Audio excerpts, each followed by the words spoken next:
Welcome in, my good people. Mic check 1 2 1 2. What is happening? What is happening? My Wednesday people. I need my what the is a third law sounds back ASAP, and I keep forgetting to get them. Nonetheless, what's happening, my good people, all my early tap-in people, all my early people on the check-in? Y'all know what we do on Wednesday nights. This is the Third Law, episode 9. Yes, sir. Third Law, episode 9 is live in effect on every Wednesday night at 8:15 Central Time, 6:15 West Side, and that's the time we locked in. That's the time we sticking it with. And this is episode 9. So all my good people who's here bright and early, I got 9 people in for episode 9 at the start, man.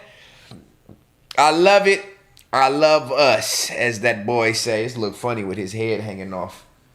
At least get your head in the camera. Get out the graphic. All right, never mind. Lay down. My dog ain't got no head. But what's happening, my good people? Content whores, what's happening? 2026 grind time. Blind to the BS. Bushido Zay. 7. CT Packy. Yeah, Logo Secret. All my day ones, all my OGs, all my loyal tribe members have tapped in, and I sure do appreciate it.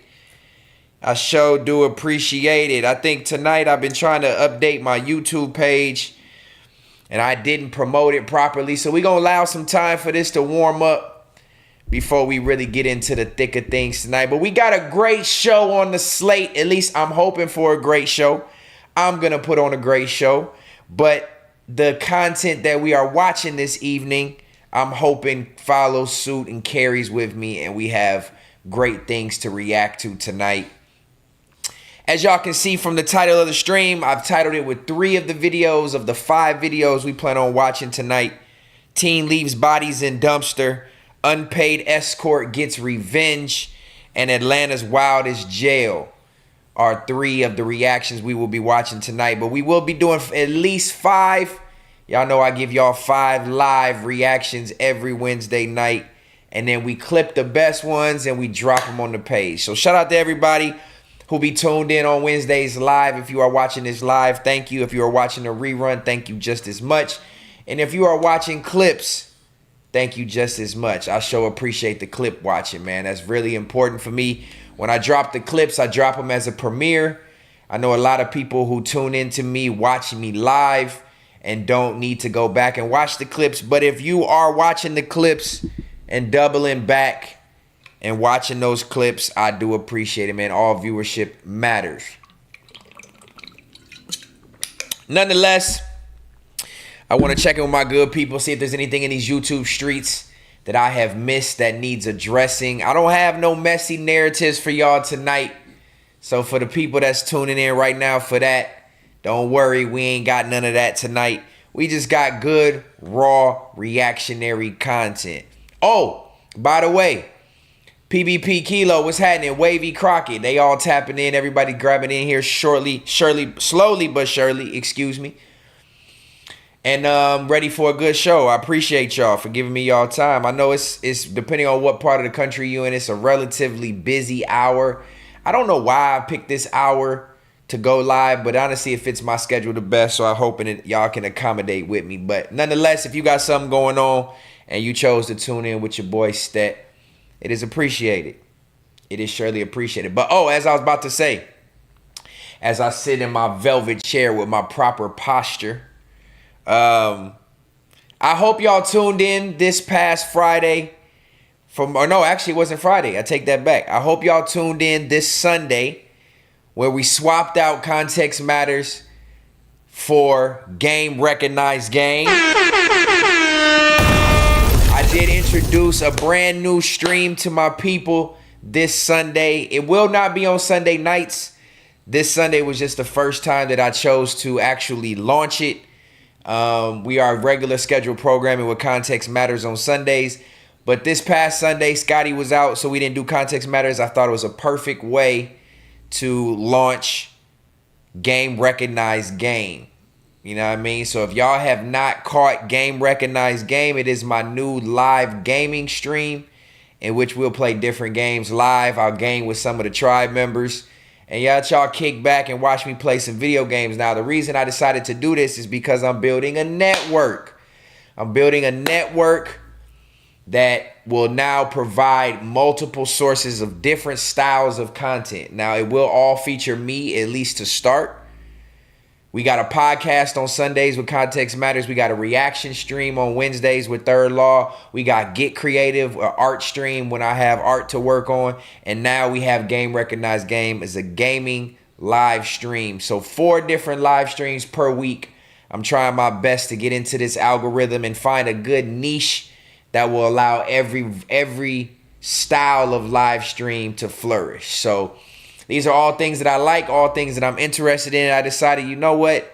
No more slacking, no more half-stepping, and we gonna make sure that we are live 3 to 4 times a week with different styles of content in which it will allow me to build a network. So I've been hinting towards it for the past couple weeks, but this YouTube channel will be changing over slightly to a network instead of just the Stetsen YouTube channel. Obviously, this is where you're going to find me. I'm sure you'll be able to type in Stetsen and find the page if you're not subscribed. But nonetheless, it will look a little different. The banner will be different. The page is already changing a little bit. The profile icon picture will change. I'm in the process of trying to make a logo for the new network name. But we will be switching over to a network, man. We will be switching over to a network. And it would just allow a little bit more cohesion to what I'm doing, and it doesn't look like I'm just doing a bunch of things. It will look like it's designed to go this route and provide multiple different forms of content. So yeah, shout out to the 20 of y'all tapped in. 7 says she's in class. It's all good. Get your education up. You know what I mean? Content whores, I hope nobody's bringing my name up. I think niggas have learned better by now. They know don't shine no light on the bright one. You know what I mean? So I hope nobody's bringing my name up in a negative light. The only people I really entertain anyway, because I know it's jokes and good banter, is my Apollo homies. Shout out to them. I tapped in with them for a little bit last night on their live stream. But yeah, I think niggas have learned their lesson now. They know better than do that. I've already marked enough shit out. Got niggas out the paint, canceling shows, trying new shows. They just doing anything they can do. So I think they know better. Anybody from that neighborhood over there, they know better than to mention Big Stet. You feel me? But yeah, man, what's happening, tribe? We are now 23 deep, 12 minutes in. We got about 7 more minutes before we get these reactions going. Y'all let me know what's going on in the world. I'll give a little bit of input and my take on some of these topics. Blind to the BS said Game Recognized Game. Yeah, man, my names go hard. Game Recognized Game is a gaming stream, but it's like a double entendre, you know what I mean? Like Game Recognized Game is just icy. So I'm excited for that stream. I will be gaming live tomorrow night. I will be going live gaming Arc Raiders again with some of the homies. And I'll see if Mac Wap available, see if he want to jump in the Arc Raider Game Recognized Game stream with me so we can go crazy on that. PBP says Inconsistent Scotty. No, Scotty doing big shit right now with Suburban. You know what I mean? He just had an event he just threw. So shout out to my boy Scotty. I knew he wasn't going to be present this Sunday. I was going to go live without him. Oh, matter of fact, there goes a little narrative I can address. Bushido Zay, what's happening? I'm Bryce says, what's your take on Flacco exposing the killer of Draco? That's another crazy take. I would like to give that commentary on Sunday. I'm hoping Flacco don't drag his slug feet and he drops all the content he has so we can react to it live on Context Matters. That's more of a Context Matters topic that I would like to jump into with Scotty when I got some back and forth banter. I don't really know enough just yet either. So for the sake of, we're going to hold off on commentary on that one until Sunday. You know what I mean? But I will say, damn, what just crossed my... Oh, so to your point of saying inconsistent Scotty, Scotty knows we were supposed to go live Sunday. He had something planned pre ahead of time, so it was all good. But I was supposed to swap Scotty out for Tiny. Tiny was on the bubble. I said I called out Tiny. I needed Tiny for Context Matters on Sunday.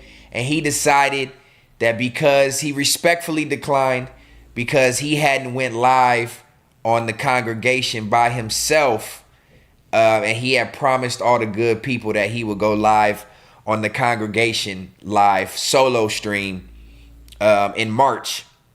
And he just said it wouldn't feel right to tell my people I can go live from the crib with congregation and then pop up on your stream and still hadn't went live on my own. So I respected it. I told him, he's like, if the invite is still out once I get going live on my own, he gonna pull up and do Context Matters with me. So Tiny will be on Context Matters. Don't get it twisted. He just declined me this past Sunday, which I get it. He's all for emotion with his brand and trying to get back into the groove of things, which I respect wholeheartedly. So we'll be seeing Tiny on Context Matters soon, man. Shout out to Tiny. And then y'all seen some banter back and forth between me and Keem. If y'all tuned into Keem's last Truth in the Details live, he called me and thought I swapped him out or didn't want to bring him on for the sake of Tiny, which was completely a false narrative. I asked Keem first, did he want to do Context Matters, because he was in my chat the last episode, and he ain't never confirmed nor denied that it's something he wanted to do, so I wasn't sure. And since I didn't speak to him for like 2 days after that, that's when I extended the invite to Tiny. So, but shout out to Keem. I want Keem to pop on Context Matters again. I know he busy over there with that clown ass nigga, the cameraman. That's the white 6. That's the white 6. Nigga just good for touching cameras, and now he want to jump into the podcasting, solo podcasting thing. Stay in your lane. Stay in your lane, Leatherface. You know what I mean? But no, all bullshit aside, Keem will be on here soon. Tiny will be on here soon. And I got some other special guests that y'all probably never seen before that I do plan on bringing on Context Matters. But nonetheless, everything is still forward motion, for lack of better words. And we moving forward in the right direction, man. We moving forward in the right direction. But shout out to those guys. Tiny will be here live soon. CT Packy said, LOL. Yeah, Tiny's funny. I watched his live stream the other day where I caught the rerun of it. And I'm glad to see him back in that game, man. Back in that live pocket. You know what I mean? It's definitely dope. 2026 Grind Time say, yo, when you write your memoir, I need one signed. Man, I definitely need to write some type of book. That's definitely something I need to tap into. That book lane, people be making chili. They be making chili. Bushido Zay said, you believe we just went to the moon? Cap! I don't believe all that. I don't even believe the earth is round. So if you asking me, my narrative can go really deep. And we don't have time to do all that tonight. So, you know what I mean? I don't have time to dive into all that earth is flat, earth is round, piercing the firmament, planetary, space, what's real, what's not. I don't have time to dive into all that. So we just gonna stay in pocket tonight with reactions before we jump way too out of line. Kulo King. That's funny. To be honest, 2026, I'm not really up to date with all the no jumper world and all the gang politics. That was never my lane. That's why I was so different on that other platform, because I wasn't familiar with, I wasn't versed in that world. You know what I mean? I don't care. It's not really interesting to me. It don't provide me no value. It's a lot of niggas with mental issues that ain't got no fathers present, that ain't got no clue of, you know, what to do. So all that gang shit to me is not really interesting. I mean, there's certain topics that come up with certain people that I will dive into at times, but to pay attention to that's like what the kids call brain rot. I don't have time to be paying attention to what gang is beefing with what gang and what YouTube personality has what affiliation with what color rag and what set, and now this person's exposing this person. And now when you talk about the shit that we're about to come upon with Draco and, you know, crime type shit that involves more serious situations, then yeah. But for these one-off random YouTubers that have gang affiliations and they fuck with no jumper, I don't watch none of that shit. So If a clip don't come across my page that's interesting enough for me to pay attention to, you're not gonna get much commentary on shit like that from me at all. At all. AKA the Mexican Justin Bieber. That boy got no top lip. That's funny. Doing art book. Ooh, that's a good shit. That's a good idea. Earth is square. I hope Tiny didn't say Earth is square. Nigga, Tiny is square. Round built ass. Block built ass. Rubik's Cube built ass, boy. Nah, I'm just bullshitting. But nonetheless, we just hit the 20-minute mark. Y'all know I like to let the chat warm up. It look like it's just slowly moving tonight. Let me make sure my shit is posted real quick. That one went. But it's something weird going on with the Instagram. Like, my stories don't be getting viewed. My YouTube videos don't be getting promoted. So this is why I stress to y'all, not only when y'all click that thumbs up, make sure y'all turn on that notification bell so that you are notified when we are live, and there won't be no excuses to not catch the live shit. You know what I'm saying? The live shit is key. I need the live engagement. Not only, it's not really even for the viewership. I just need more people in here so that the commentary, y'all commentary, helps fuel me for these reactions. You know what I mean? So that's what I need y'all in here for. So if you tuned in and you watching these reactions on Third Law, make sure you in the chat giving your feedback on what's going on so you can fuel me up, gas me up, and we can make the reactions as good as they need to be. But Wavy Crockett said it's definitely movie time. You got to post during prime time to get back in the algorithm. What's the prime time, Wavy? What's the prime time? I'm just, this all solo mission right here. I'm just filling it all out by myself with no plan, no studying of the algorithm. I'm just posting when I go live. I go live at the same time every stream. Maybe I need to switch up the time. Maybe I need to, I don't know. But when I post, I try to post the day of 4 hours prior, and the Instagram stories ain't getting viewed. They don't get viewed when I'm posting my own music and my own clips. But if I was to do like a repost into my Instagram or like a share post, that be having hundreds and hundreds of views. But when I just post my regular shit, it's like Instagram knows, and it don't be pushed up to the top for stories and stuff like that. Now, I will say I'm lacking a little bit when I need to be posting on the actual timeline. So I will get the Context Matters page changed over into the network page, in which I will post every single time I'm going live on the actual timeline. And maybe that will be a better draw for the attention, to come from these streams. But again, I'm not really pressed on viewership. The amount of people watching does me no different. It doesn't bother me because I end up getting the same amount of views when the stream is over anyway. So you got pussy ass niggas like Thizzy, who runs his fucking dick suckers in the Apollo chat every Tuesday and Saturday, sucking my dick. I ain't even got enough room left for all these fucking groupies on my shit. You got these unpaid ass interns who their job is to post links, but they be in Apollo chat sucking my dick. Pussy ass niggas, specifically Thizzy. You know what I'm saying? Commenting on how many viewers I got when this bitch ass nigga can't even get a view on a profile picture. This nigga named himself after Lizzie McGuire, a white bitch on the Disney Channel, and had a Pink Panther icon. But he be in every single chat, sending super chats, sucking my meat. And I don't understand why. And I don't even pay no attention to this pussy ass nigga until he brings my name up. But he's a bitch, and I need my fade. Point blank, period. I need my fade. He's a bitch. I offered Thizzy hoe ass. I said, nigga, I will pay for your flight out here, beat your ass, and make sure I give you your money and send you on your way. Pussy ass nigga just want to keep making jokes. So until you want my face, shut your hoe ass up and quit sucking my dick. Get back to posting links like the good little groupie girl you are. That nigga's a bitch. But he somehow always knows what my content's about, what I'm talking about, how many viewers are watching live, blase, blase, blah. He don't have nothing to say. We had 150 people watching live on Sunday's Context Matters, an actual podcast. But he don't commentate on that. He comments, he'll click in the first 5 minutes, see there's 27 people in, and then he go run his dick suckers back to his little groupies in the chat and make it seem like we ain't got good motion over here. Built all on my own.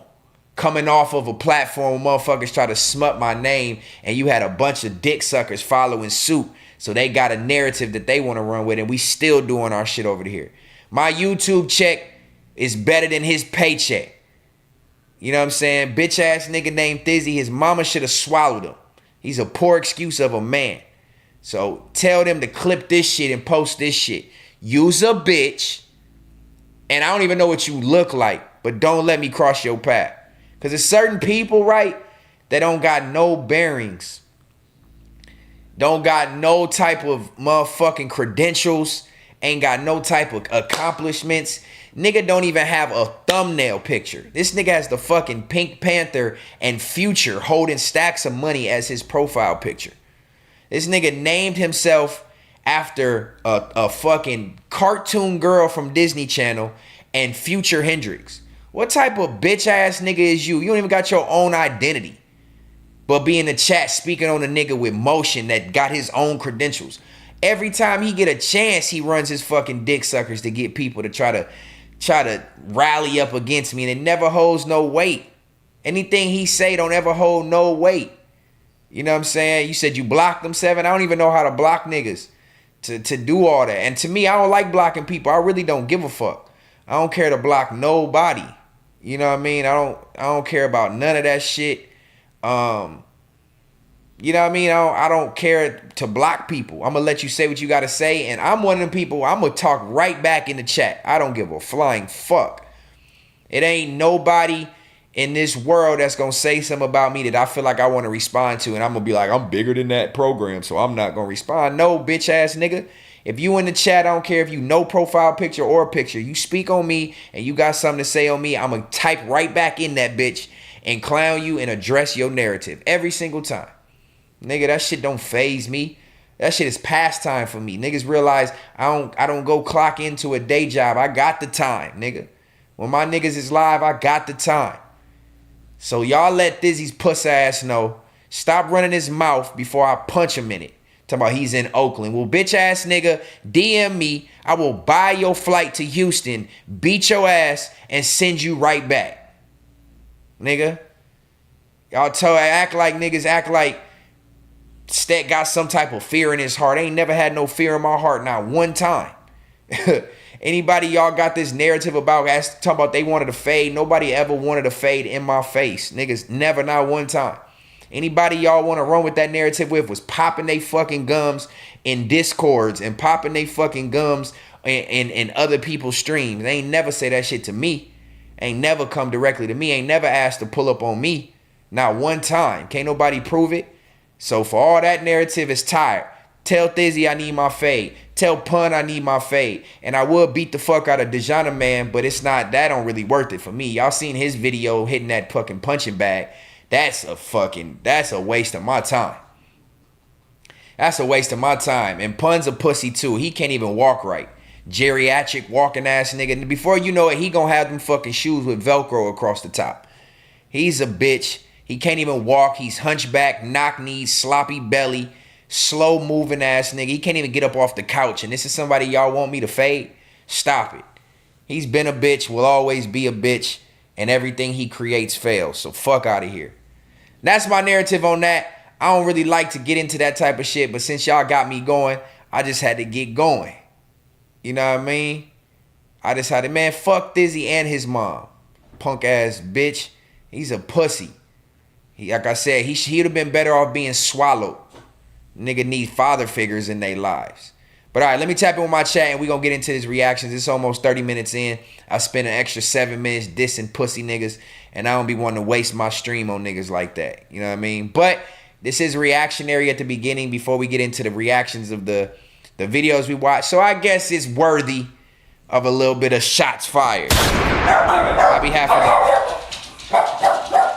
I be having to bury niggas sometimes. You know what I mean? Simon, cut it out. Come here. Didn't nothing happen. You just heard my gunshot, nigga. You heard my gunshot and took off. That's what we do over here, son. We mark niggas out every single time. But all right, let me tap in with the chat real quick and let me know y'all opinion on all this, the shit that I was just talking about, and then we gonna get into.